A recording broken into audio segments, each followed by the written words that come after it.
This is a prairie dog colony in Saskatchewan. All told, thousands of these burrowing rodents live here.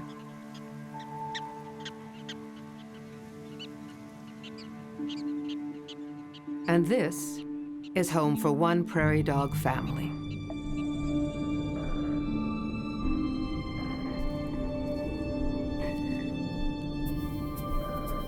It features living quarters, storage chambers, and peace of mind.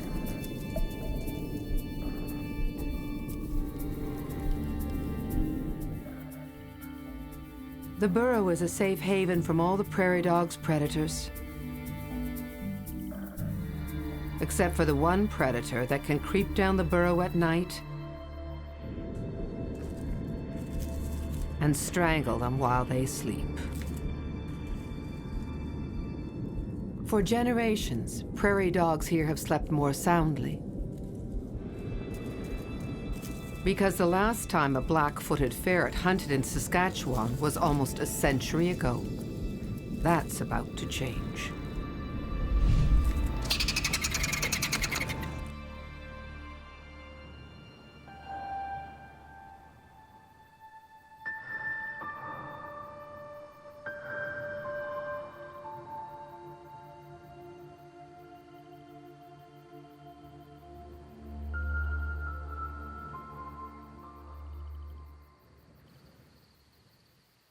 There is a creature so mysterious, few people have ever seen it in the wild. When they do, many fall in love. But don't be fooled.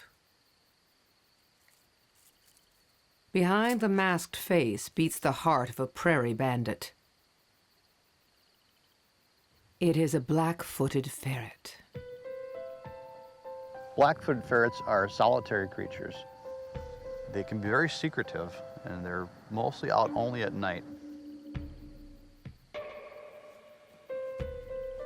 It's very difficult to study this species because they live below ground. So you could be standing on a prairie dog colony, and there's ferrets sleeping below you, but you can't find them, and you don't know that they're down there. So just finding these guys can be a real difficult task.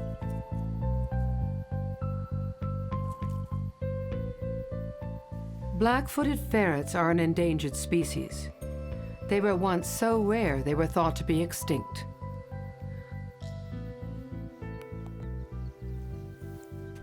Wildlife biologist Travis Levere has dedicated his life to saving this creature and returning it to the wild. I feel a duty to black-footed ferrets because as humans, we were one of the causes of their near extinction. And I think we owe it to the species to try and recover them if we can. Travis Levere takes black-footed ferrets born in zoos and reintroduces them to where they historically lived, the North American prairies. He's played a role in 16 reintroductions throughout the US and Mexico. His next assignment is helping to reintroduce the ferrets to one of the last blocks of native prairie in Canada, Grasslands National Park. Located in the province of Saskatchewan, just above the US border. The last time a ferret was seen here was 1937. I'm very excited about bringing ferrets out here. I'm very excited about following up and seeing if we can actually get a population established in Canada. Over the first 12 months of the reintroduction, Travis will help the park track the progress of the Canadian ferrets.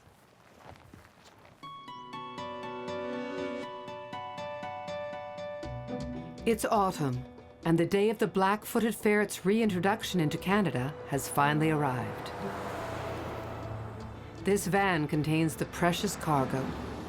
19 females, 15 males, all born in zoos. You can probably guess which ones were born at the Toronto Zoo. Black-footed ferrets are the only native ferret species to North America. So the pet ferrets that you see out there are actually descended from European ferrets. Black-footed ferrets eat only one thing: prairie dogs. Some prairie dog liver. They love liver. Chock full of vitamins, very good moisture. Yeah, that's a good meal. Okay, honey. I'm gonna do it like this then. This will be the last catered meal before the ferret's first taste of freedom.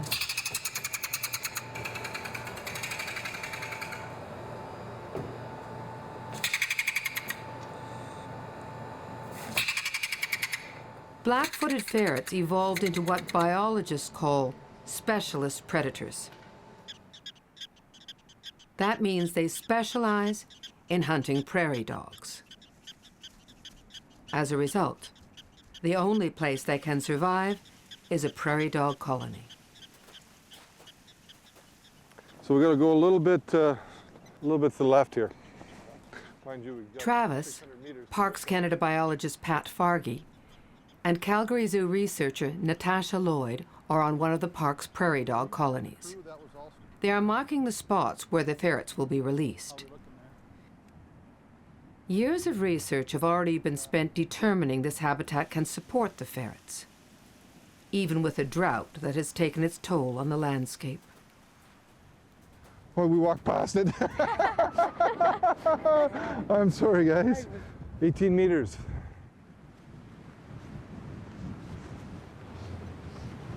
That one or that one, I'll let you choose.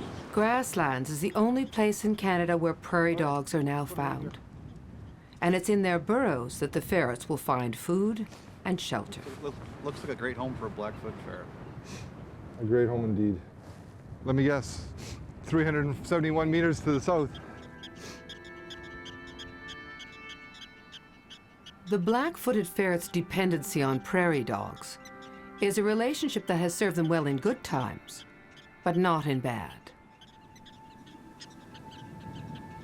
Prairie dogs once numbered in the billions, and their colonies spanned the length of North America. The trouble came when European settlers colonized the West.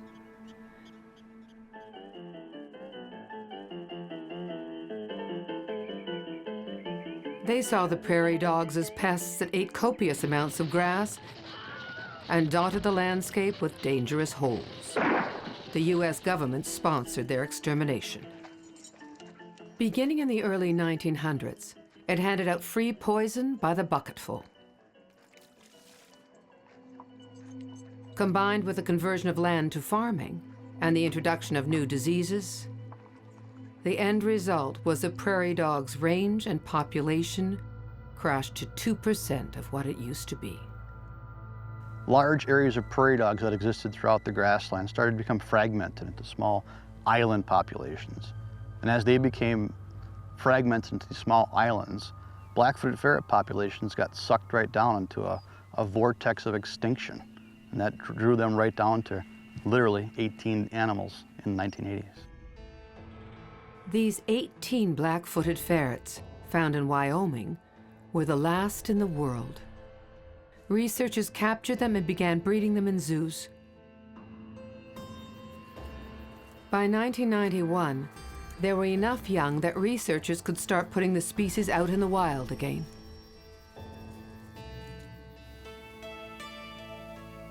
We don't have a lot of places left in North America to reintroduce black-footed ferrets because we basically need large blocks of prairie dog colonies in order to do that. And we need them in areas that are protected. So Grasslands National Park makes an excellent spot to reintroduce black-footed ferrets. Grasslands National Park is an oasis for 16 species at risk, including 2 that were also reintroduced. The bison and the swift fox. The park occupies almost 900 square kilometers. Scattered around are close to 24 prairie dog colonies.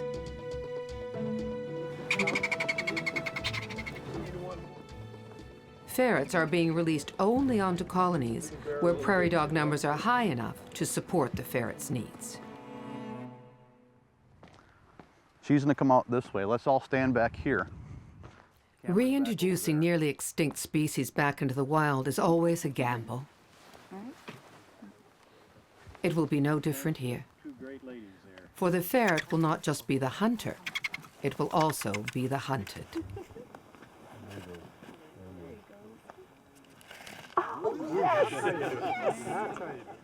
Black-footed ferrets are what we call a middle-level carnivore and predator.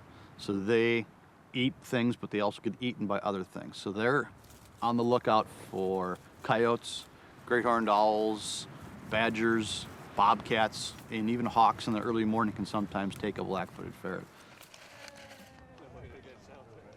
Life will be hard for the ferrets, but Travis believes it's worth it. They at least get a chance to experience the freedom they're supposed to have. And some people call it cruel, but I think they deserve that.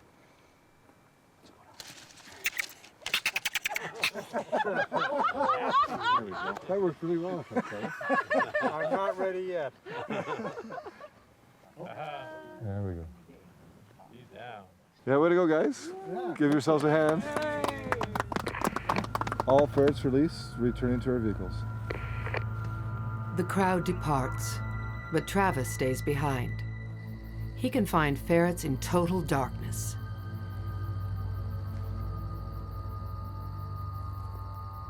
His powerful spotlight will pick up a reflection from their eyes hundreds of meters away. He zeroes in.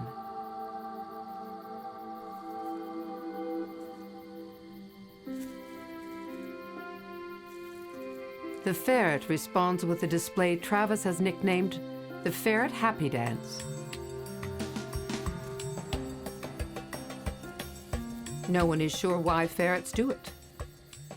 It could be a warning to intruders, or just an act of celebration of newfound freedom, perhaps.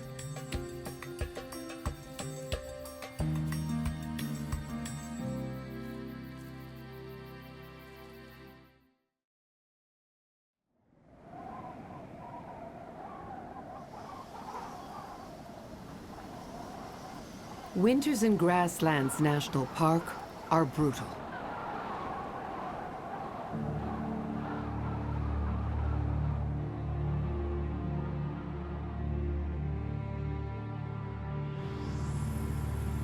No one has seen a ferret for 3 months. Travis Leveri has come back to help find them. I'm very anxious to find some ferrets here, just to put to rest that sinking feeling in your stomach that something may not have gone right here. So just through this swale and then... Yeah, we go down. Travis and park employee Ashley Ruth are hiking to Grassland's largest prairie dog colony, where 6 ferrets were released. I'm a little bit heavier than you are, so...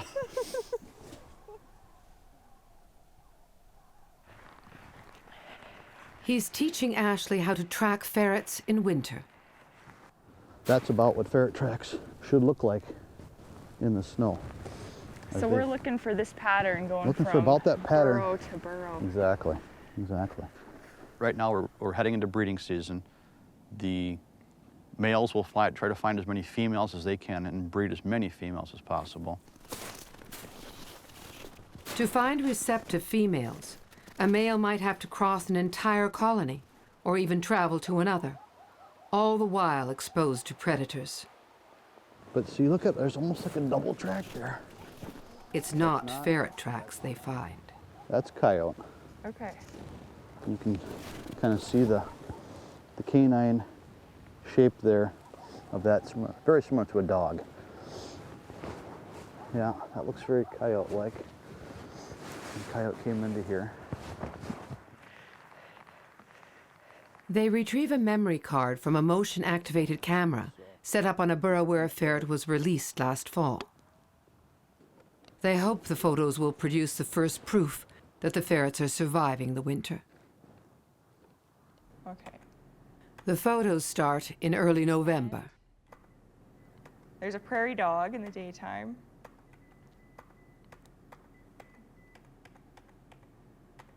Oh, There. that's phenomenal. Yeah. The magpie and the the weasel having a small standoff on the prairie. But, wow, there's a badger. At the same burrow. There he is. Yeah. All right. And 1 night later, black-footed ferret using that burrow. Ooh, that's a coyote. That is the primary predator of black-footed ferrets. Seeing them that close makes me a little bit nervous to that ferret. So there's obviously, he's checking that area out. These are animals that they're gonna have to get used to living with. It's part of their natural habitat. The last photo of the ferret is from 6 weeks ago.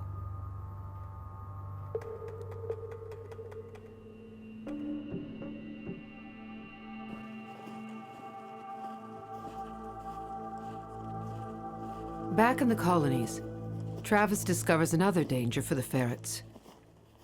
Many of the burrows are plugged with ice.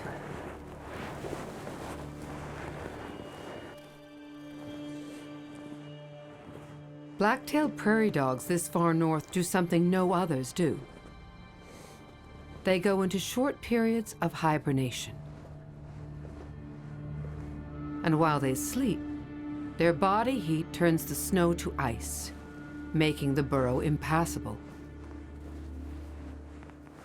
Bad news for a ferret looking for its next meal, or for a quick escape route.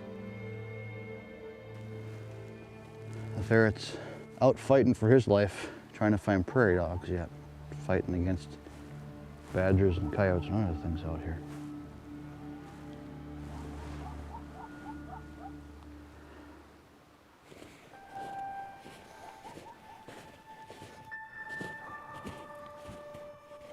Travis and park biologist Pat Fargy have spent 4 nights looking for any sign of the 34 ferrets that were released, but with no success. Should snow. This week has been very difficult in terms of spotlighting at night because of fog rolling in. You can't see 50 feet sometimes. Some coyote tracks here. Yeah, no, I've seen some earlier too. That's decently fresh, eh? Wandered off. He is relatively fresh, yeah. What I've been most anxious about after spotlighting here for unites is all the tracks for coyotes and all the sign of badgers that we've seen.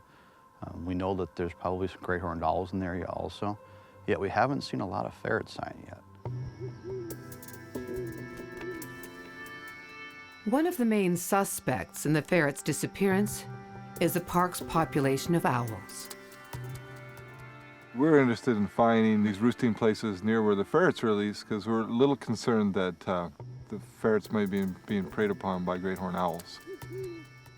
So what we have here is a tree where a great horned owl likes to sit. And once they've got all the meat digested and it's passed through, they form it into a kind of a pellet and regurgitate it back out their mouth.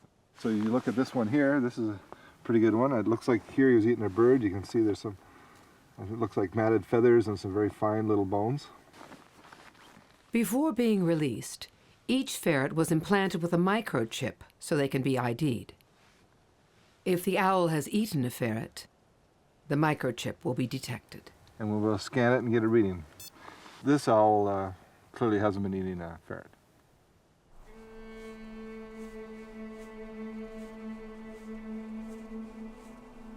It's Travis's last night in the park. Still no sign of the ferrets. Fears that the reintroduction has failed are growing. At least the fog has lifted.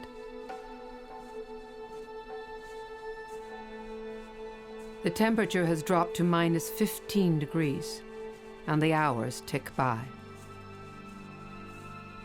Finally, at 4:15,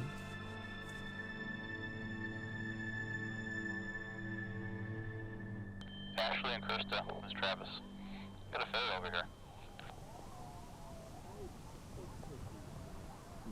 this is the first ferret spotted in over 3 months.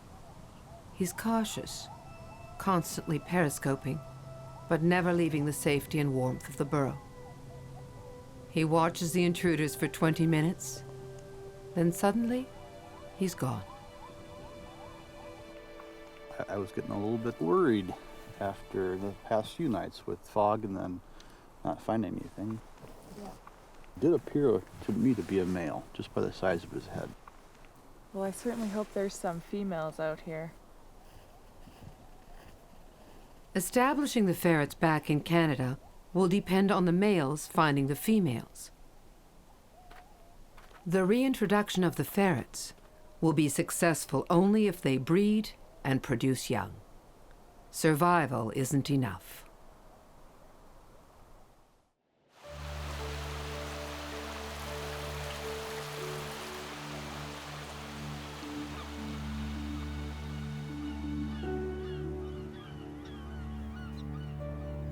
Spring. Last year's drought is over.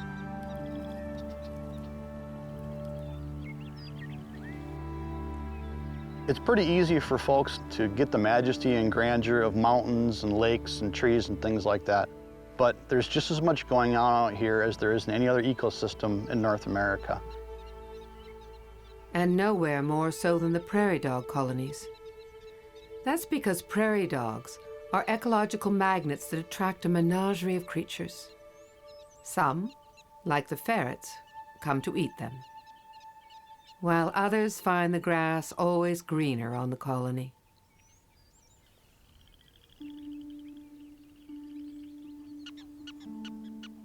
Still more seek shelter in the burrows these industrious rodents have engineered.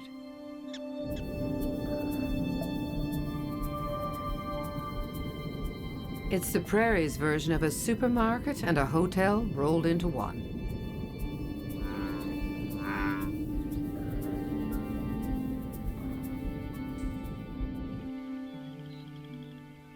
If the ferrets mated, baby ferrets called kits are being born underground. They would be almost naked, blind, and helpless. The ferrets have a new challenge, finding food. This colony should be crawling with litters of prairie dog pups by now.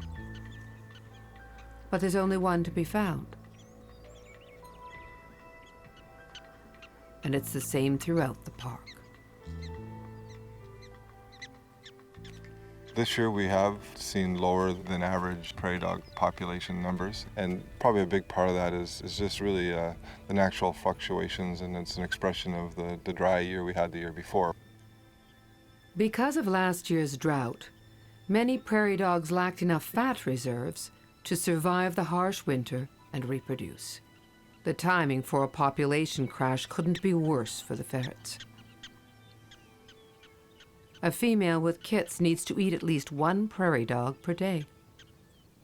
If you affect prairie dog production, you're probably going to affect the number of kits that black-footed ferrets produce. So there might be some cascading effects here from a climate sense even, that could affect black-footed ferrets and their survival and recovery. So are there enough prairie dogs to keep the ferrets alive?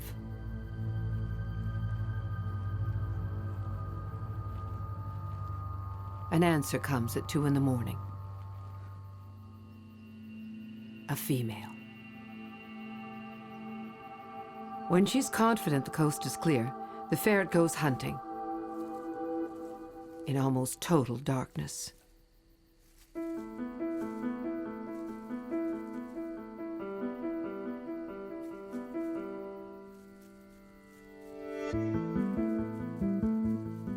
Her path may seem random, but she's actually using scent to zero in on her prey. The zigzagging is also a defense tactic. Just like a soldier avoiding a sniper's aim, she's trying to avoid the talons of an owl that could sweep her away.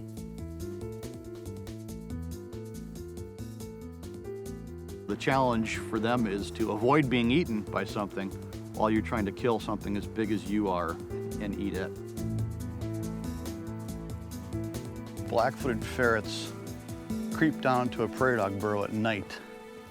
We think that the ferret kind of nudges the prairie dog on the shoulder to get him to slightly move. And when he does, the ferret clamps his mouth down on his neck and suffocates.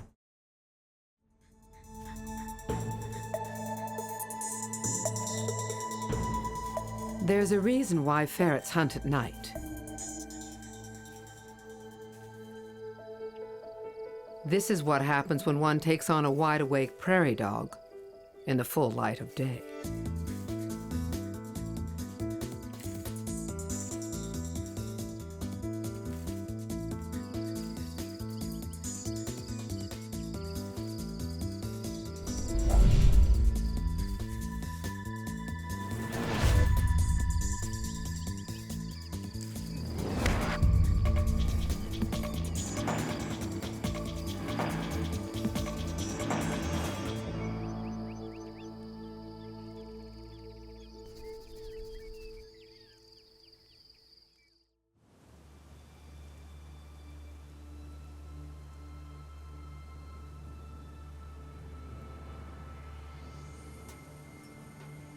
Grasslands National Park usually turns brown by summer, but not this year.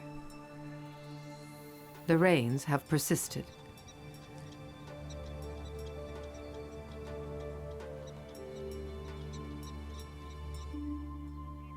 Today, only 2% of the prairies remain in its native state.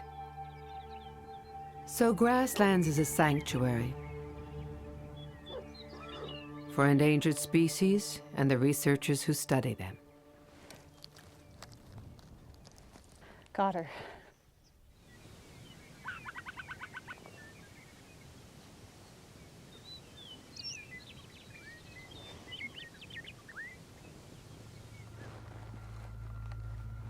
For Jeff Holroyd, the story of the black-footed ferret is a cautionary tale.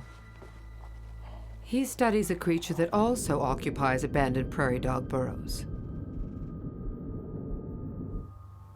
What's happening to the burrowing owl now parallels what happened to the black-footed ferret in the past. Burrowing owls have been declining in Canada for several decades now. They're probably less than 5% of what they were even 20 years ago. Population's declining because we've cultivated more than 3/4 of the Canadian prairies. By cultivating the prairies, we've destroyed the cycles of creatures such as grasshoppers. So grasshopper outbreaks are far fewer, they cover less area, they're less intense, which is good news for the farmer, but bad news for the burrowing owl, who has 8 or 9 young and needs a superabundant food supply if the pair are going to raise those young. But why has the burrowing owl persisted in the wild while the ferret has disappeared? It's because owls have a varied diet and could adapt to the changing food supplies.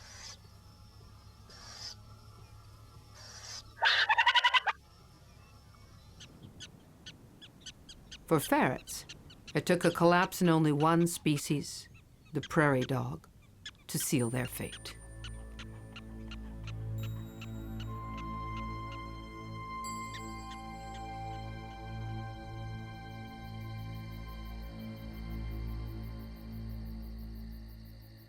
Travis has been in the park searching for ferret kits for almost a week. The kits, when they're about maybe 45 days of age, start to come above ground. And so that's their first emergence into life on the prairie, really. The last documented sighting of a black-footed ferret in Saskatchewan was more than 70 years ago. There has never been a documented case of young born here. If Travis finds some in this darkness, it will be historic. If he doesn't, the reintroduction will have failed.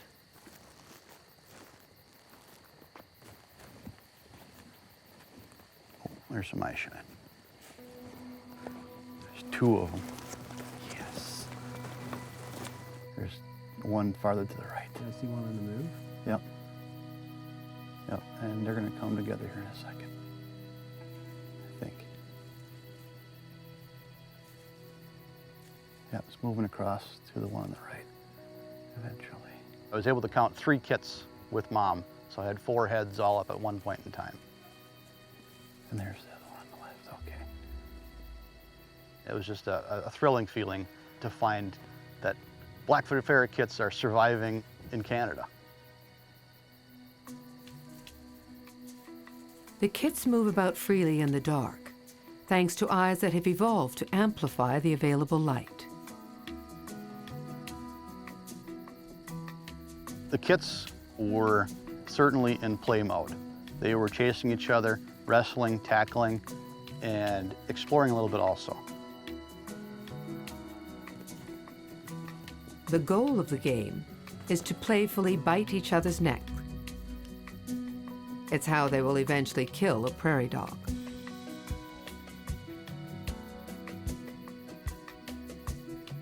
Mom bites the kits, and the kits bite back. The older they get, the more accurate the bites become. While the neck bite might be an innate reflex, success at hunting requires practice.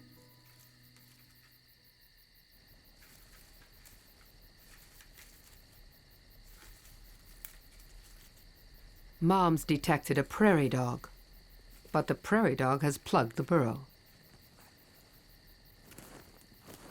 So she starts to dig. Researchers call it trenching.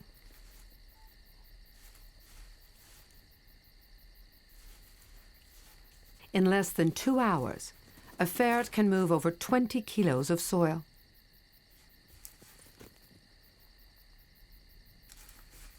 But how did Mom, who grew up in captivity, hone her hunting skills?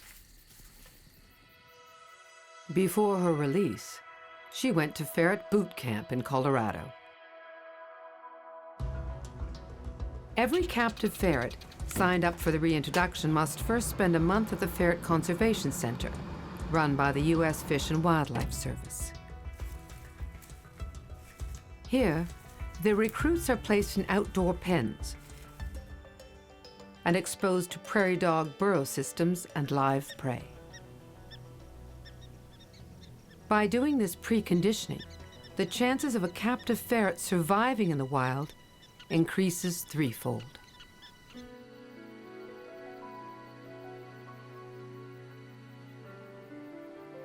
But no amount of preconditioning can save them from the biggest threat black-footed ferrets face today.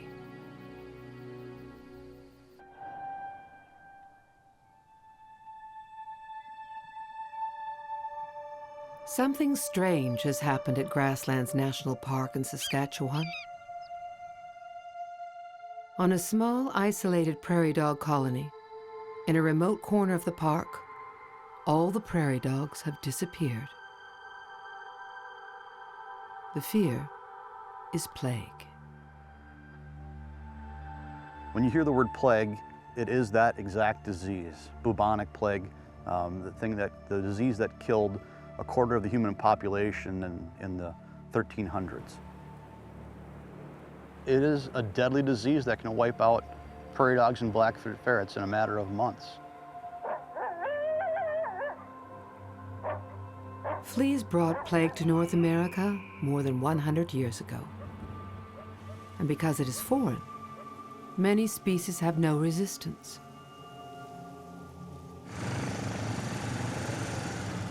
The only weapons against it are dusting insecticide into burrows to kill fleas that spread plague,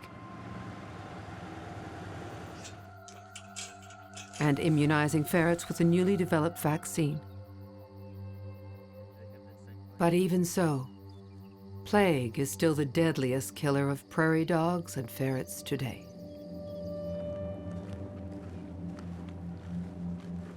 Travis and park employee Ashley Ruth have come to the blinked-out colony to investigate. Can we stop here for a moment, Ashley? Yeah. They're looking for evidence of plague. If it's here, it could spread to the rest of the park. Yeah, I'm not seeing very much moving out there. I can see a few burrows,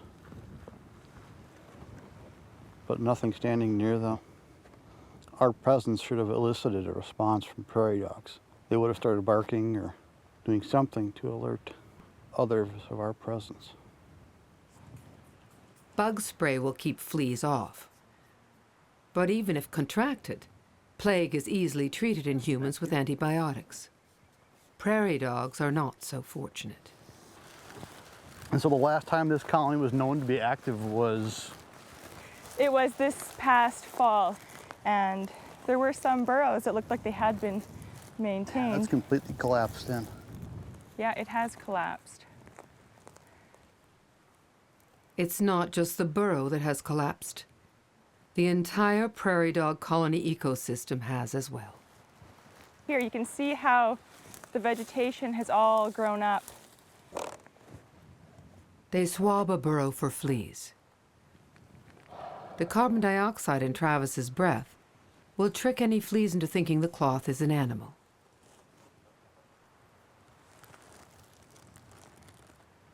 I don't see anything on there. I don't see anything either. Well, that still doesn't necessarily rule out plague as a possibility. I can't get over how quiet it is on this colony. It is. It's like a ghost town.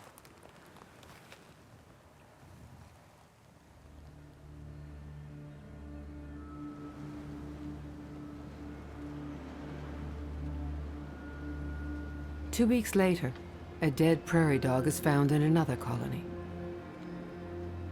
Tests confirm it died of plague.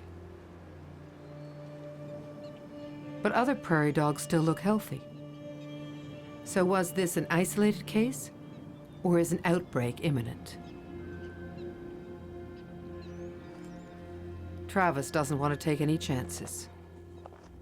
Hesitation sometimes could be the death of this population.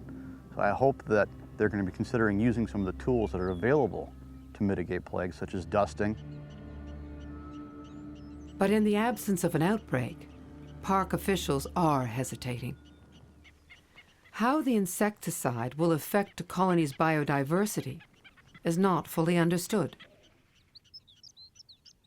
Is dusting worth the risk? Using insecticide affects other parts of the ecosystem. You know, it's insecticide, so it's going to kill insects that live in the burrows, and we know that there's many interesting insects, some of them probably quite unique, probably many of them undescribed by science.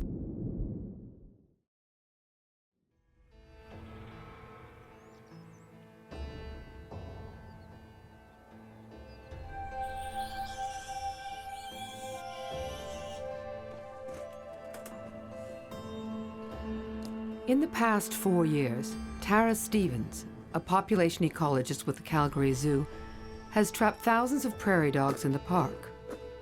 She's part of a research project studying their population dynamics and suspects plague may have come to the park before this summer.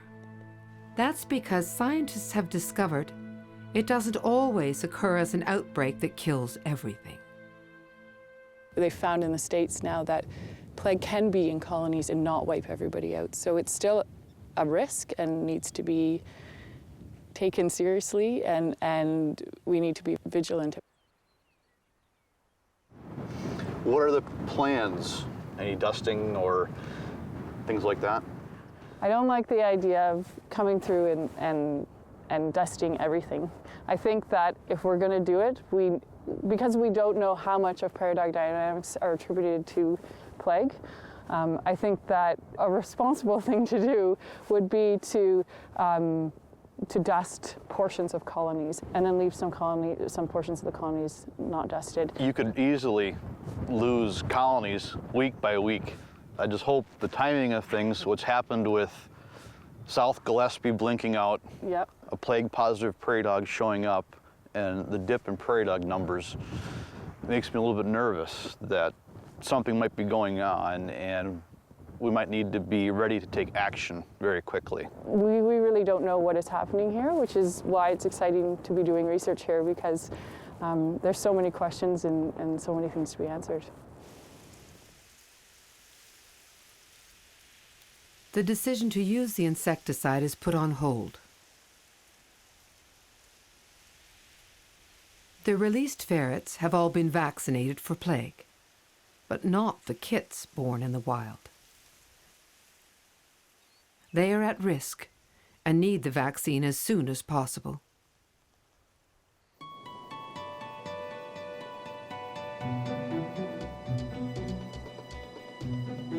Three weeks have passed since the confirmation of plague in Grasslands National Park. Staff and volunteers have spent night after night combing the park's prairie dog colonies, looking for ferrets. They're desperate to capture and examine as many as they can find and give the life-saving plague vaccine to the kits. Going over to Graham. How are things going with you? 2 horned larks, 2 rabbits, and a deer. Well, at least you're seeing something out there, Graham. We're tired. It's been a long week. We haven't really had any good success in trapping on any of the sites we've been working on. No ferrets, really, even on sites where we thought there should be some. Matt, how are you doing? Yeah, I got 3 sets of eyes here. I think they might be our kids.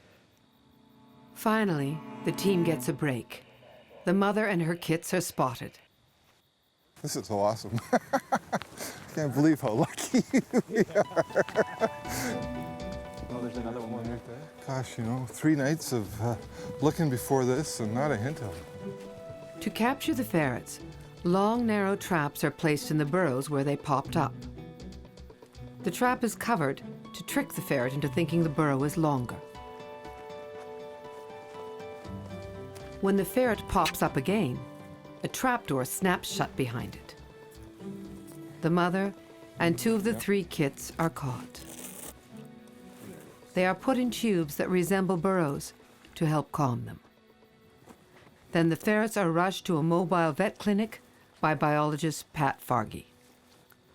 Okay, Chris, I'll just lay him down right here. Sounds good. The trapped ferrets are anesthetized and examined by veterinarian Chris Dutton from the Toronto Zoo.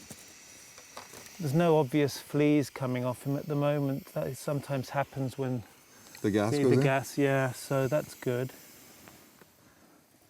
All right, there we go. Pop that on there. That is the mum, isn't it? Look at those Definitely. mammary glands there. Yeah. The ferrets are given a physical exam. Both of her upper canines are broken, Both? Wow. and she's missing her lower right canine as well. Wow. Other than that, the teeth are gorgeous. Her kits are examined next. Oh, he's big. He's big. 950. No. Yeah. Wow. He's a chunky guy. Chunky's very good. There are no signs of malnourishment. Great condition. In fact, Yeah, lovely. they pass the exam with flying colors. I mean, they're in great body shape. Nothing there. So we need to microchip. You betcha. The kits are now implanted with microchips and given the plague vaccine. Each trapped ferret is marked with ink so they can be distinguished from the untrapped ones. There you go. Good morning, Ferret Tracker. This is dispatch calling. It's about 6 a.m. I'd just like everyone. The ferrets have spent the last few hours waiting for the anesthetic to wear off. Now, they return to their burrow and to the kit that was never caught. There you go. You're good. You're good. There you go. You're free. 30 meters away, the third kit, the one that eluded the traps, pops up and watches. Watch you both down the hole. There you go. For the first time in her life, she spent the night alone.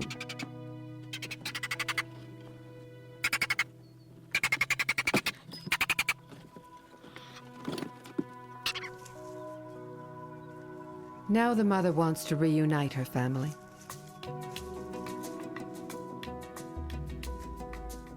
But the kits still feel vulnerable above ground and in the daylight. It takes coaxing and cajoling.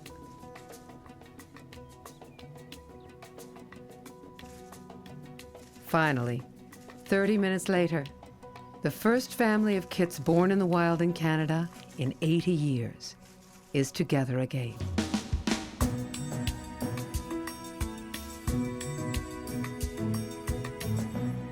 They grow pretty quickly, and usually by late September, they start to get independent of their mother and they'll start dispersing. So generally by October, black-footed ferret kits will start moving away from their mother and finding their own territories and colonies to live on. This dispersal is the last step in the kit's development into adults.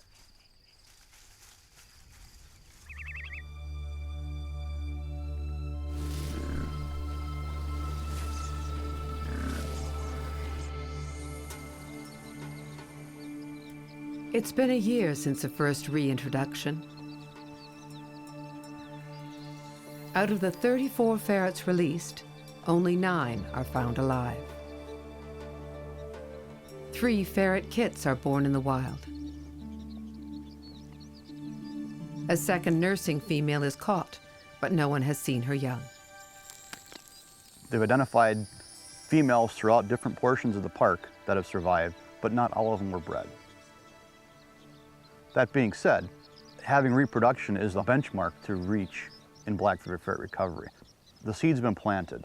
We need to build upon that here, and I think this will be a successful population. Making it self-sustaining, though, will require releasing more ferrets over the next few years.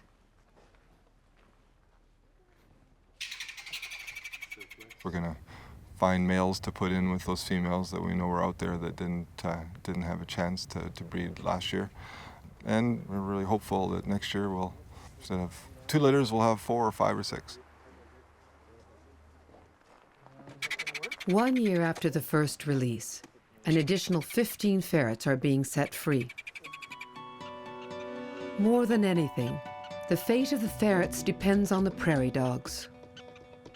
There's been no sign of a plague outbreak yet, but the park has decided to start dusting for fleas anyway. By autumn's end, 1/3 of the colonies, or 32,000 burrows, will be treated. Despite all these challenges, the prairie bandit no longer teeters on the brink of extinction.